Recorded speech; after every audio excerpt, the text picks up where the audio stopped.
Salut à tous, c'est Partadom dans Anti-Sèche. Aujourd'hui, je vais vous raconter une histoire un peu spéciale, celle de Arthur Rimbaud et Paul Verlaine. On est en 1871 quand Arthur Rimbaud, jeune provincial de 17 ans, se fait inviter sur Paris. Il se fait inviter par un poète de renommée à ce moment-là, j'ai nommé Paul Verlaine. Verlaine a en fait senti que c'était un petit craquito le Rimbaud, et il a voulu l'inviter chez lui pour pouvoir discuter et parler de ses textes. N'aie pas de chagrin, ne pleure pas.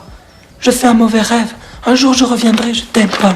Et au fil du temps, une petite relation se crée, et Verlaine propose même à Rimbaud de loger chez lui. Ouais, c'est une dinguerie quand même. Il propose de loger chez lui. On va pas se mentir, la femme de Verlaine a pas trop kiffé que voilà qu'il vienne se loger chez lui, mais bon, elle s'est dit c'est deux copains, c'est tranquille, c'est en détente. Me relaxe en détente. Sauf que petit à petit, les deux poètes ils commencent un petit peu à fricoter, ils commencent à s'aimer. Là, les deux là, ça commence à devenir une aventure amoureuse. Et là, ça commence à bugger chez la femme de Verlaine. Et là, Verlaine, il a deux choix. Là, soit Mathilde, sa femme, ou soit Rimbaud. Et là, qu'est-ce qu'il fait comme choix, ce fou? Il prend Rimbaud et il s'enfuit à Bruxelles. Est-ce que ce n'est pas suffisant de savoir que je t'aime plus que je n'ai jamais aimé personne auparavant et que je t'aimerai toujours? Mathilde a essayé de le retenir, mais ça a rien changé. Hein. Elle était déterminée, il voulait vivre sa vie avec Rimbaud. Et là, ils nous plient tous des masterclass. Rimbaud écrit Le bateau ivre sous absinthe, donc le mec qui a été rabat, et il nous plie un classique de la littérature française. Sauf que la relation, bon, les gars, c'était sur rabat tout le temps et tout, et elle commence à être chelou un peu la relation, elle commence limite à être toxique.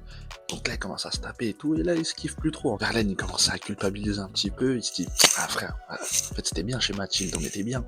Donc il essaie de revenir vers Mathilde, mais Mathilde, elle lui dit, c'est mort, t'as fait ton choix, t'as pris ta décision, c'est mort, tu reviens pas. Que là, Verlaine, il commence à bugger, il commence à péter un câble. Verlaine, il commence à être un petit peu fou, il prend un pistolet, il essaye de se tuer, sauf que, c'est qui prend le pistolet? C'est Rimbaud. Rimbaud, il prend le pistolet, il lui met deux balles, deux balles ici. Bon, c'est des blessures superficielles, mais ça marque un coup.